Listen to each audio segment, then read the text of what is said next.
Comment investir dans les dividendes peut être contre-productif. Bonjour, dans cette vidéo, je tiens absolument à vous montrer quels sont les dangers de l'investissement sur les dividendes. Il n'est pas question de dire que les dividendes ce n'est pas bien, mais vous devez prendre conscience que tout n'est pas si rose.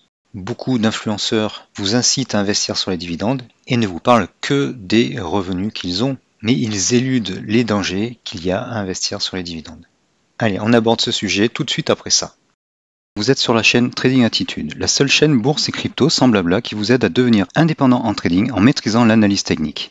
Si vous êtes nouveau ici, abonnez-vous pour ne rien rater. Investir dans les dividendes est une stratégie d'investissement en bourse, mais ce n'est pas la seule. Et dans cette vidéo, je vais vous montrer quels sont les dangers de ce type d'investissement. En bourse, vous trouverez des actions qui versent des dividendes de 0 à 30% et plus parfois. Le premier danger à éviter, c'est de ne pas investir sur des actions qui versent trop de dividendes.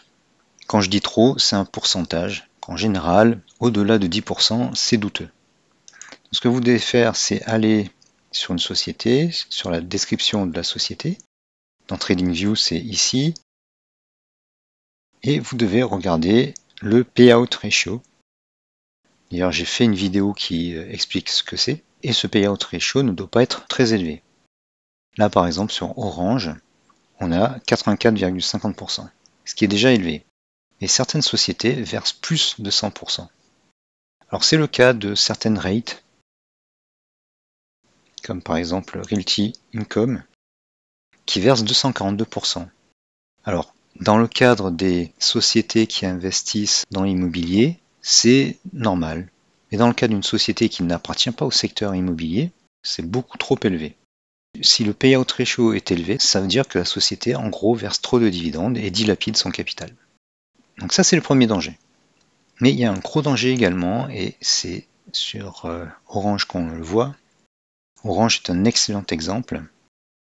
Elle a été introduite en 98. Elle a fait un pic à 189 à peu près. Et l'éclatement de la bulle Internet l'a fait redescendre jusqu'à 6. Puis ensuite, elle a pivoté entre 25 et 8. Et actuellement, elle est à 11. À ses débuts, alors je ne me rappelle plus si c'était avant l'éclatement de la bulle Internet ou après, dans ces zones-là, elle versait 8% de dividendes. Aujourd'hui, elle verse 6%, 6,7%, ce qui est énorme. Mais cela cache en fait une longue période, j'ai plus les chiffres en tête, mais une longue période où elle versait 4% de dividendes. Alors analysons un peu la situation. Vous avez investi une certaine somme, soit au plus haut, soit par ici. L'action perd 76%. Admettons que vous en ayez acheté ici. L'action perd 60%. Je ne pensais pas que ça serait autant. Admettons que vous l'achetiez ici. L'action perd 40%. Et en plus, les dividendes passent de 8% à 4%. Bon, là, c'est exceptionnel, elle est à 6,71, mais elle a fait du 4%. En fait, qu'est-ce qui se passe? Vous aviez acheté 100 € d'actions. Elle vous versait 8 € par an de dividendes. Aujourd'hui, quelques années plus tard, pour 100 € d'actions, vous recevez 4 €. Mais en fait, les 100 € d'origine, pour simplifier, j'ai pris une perte de 50%, et donc ça vous fait 50 € qui aujourd'hui vous versent 4%, c'est-à-dire 2 € par an. Donc vous êtes passé de 8 à 2, et votre capital a été divisé par 2. C'est pas du tout une bonne affaire. Alors bien sûr, toutes les actions ne sont pas comme Orange. Donc deuxième piège que vous devez éviter sur les dividendes, c'est toujours acheter des actions qui montent globalement dans le temps. C'est le cas de Air Liquide. Remarquez bien la différence avec Orange.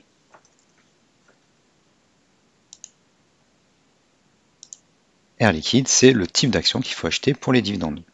Problème, Air Liquide ne verse que 1,57% de dividendes.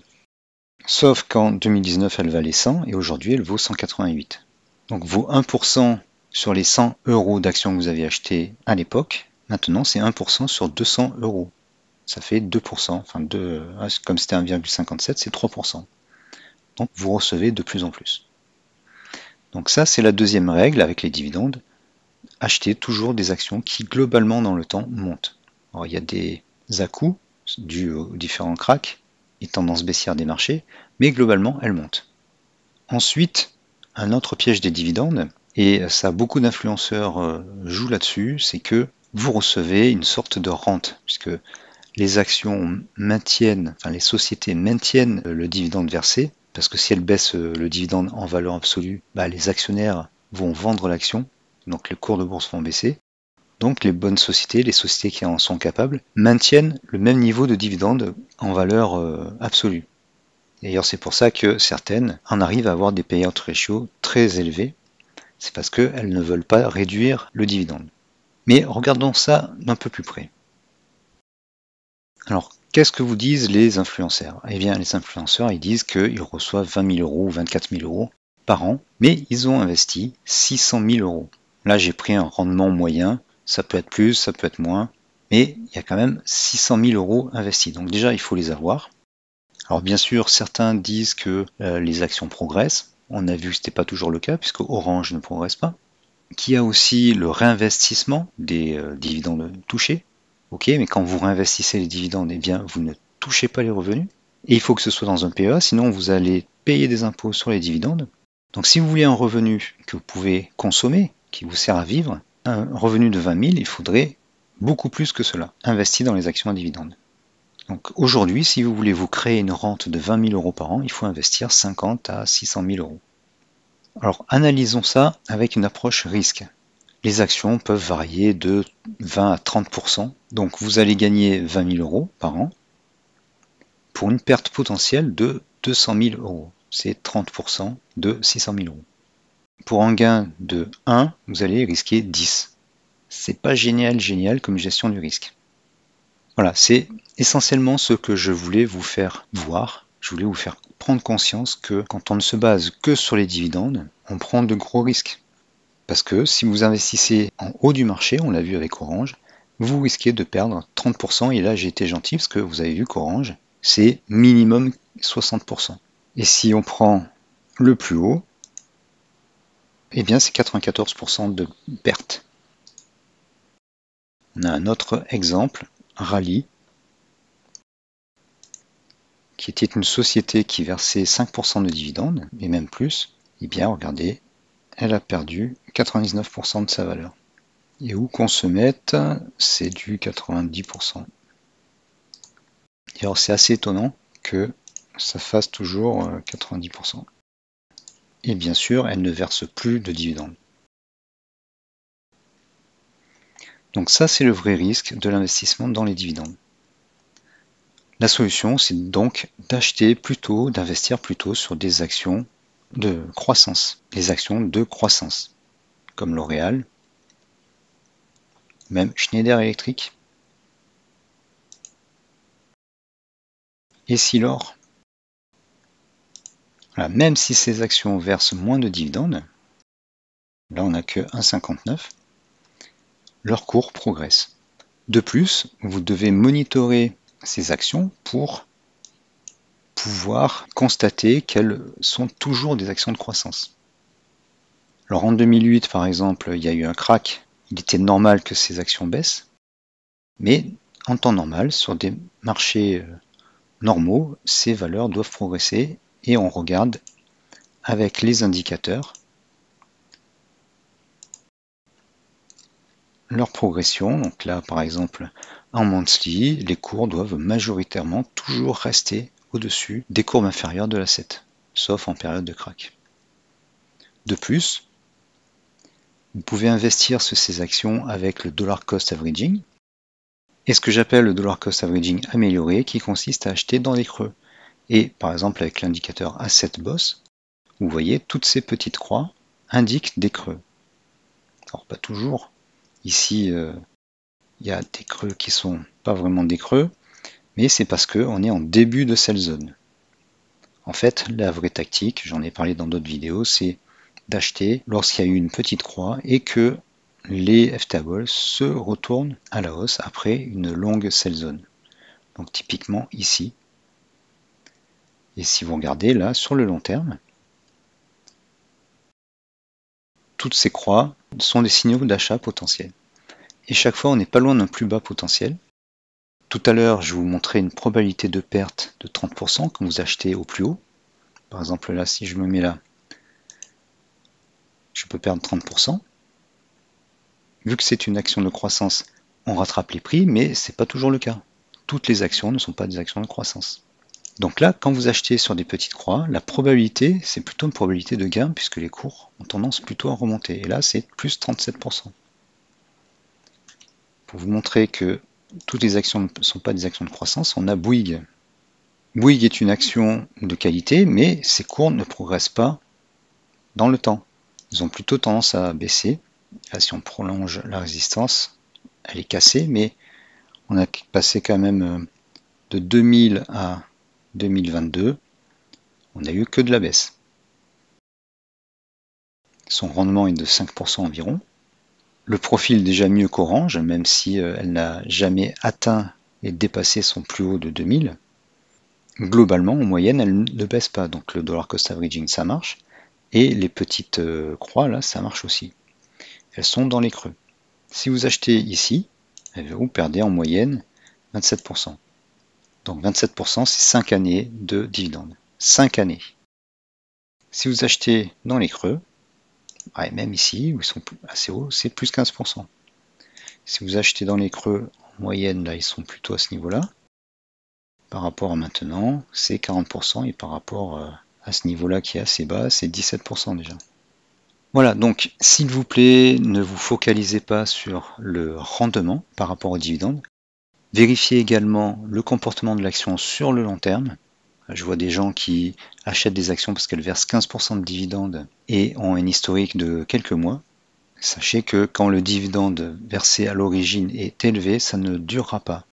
J'ai un bon exemple, c'est la société ABC Arbitrage, voilà, qui, lors de sa création, versait de très gros dividendes, c'est même monté jusqu'à 25%. Elle a fortement progressé au fil des années, et là, elle a rebaissé.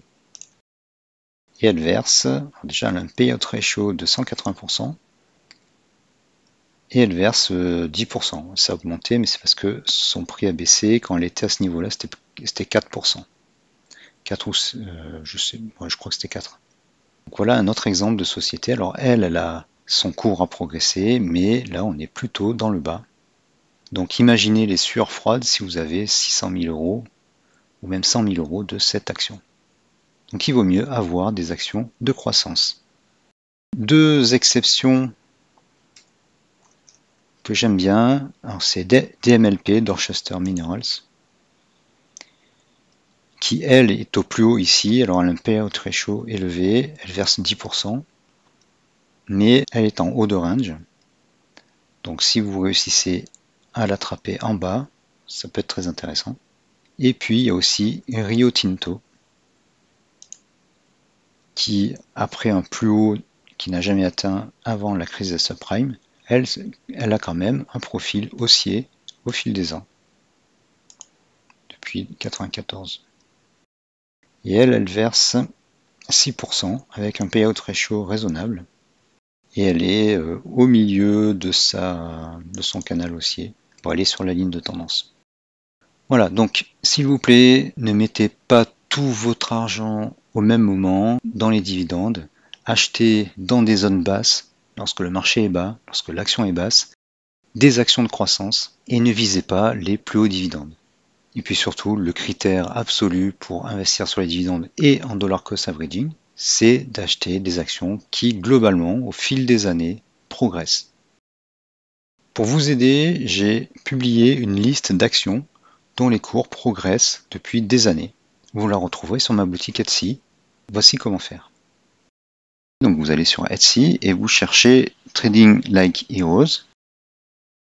Une fois arrivé là, vous cherchez liste. Voilà, donc vous avez la liste en français, celle en anglais. Et ça, c'est cliquez dedans et vous avez un lien, c'est celui-ci, ce lien-là, qui vous permet, si vous voulez vous lancer dans la vente de produits sur Etsy, d'avoir 40 listings gratuits sur Etsy.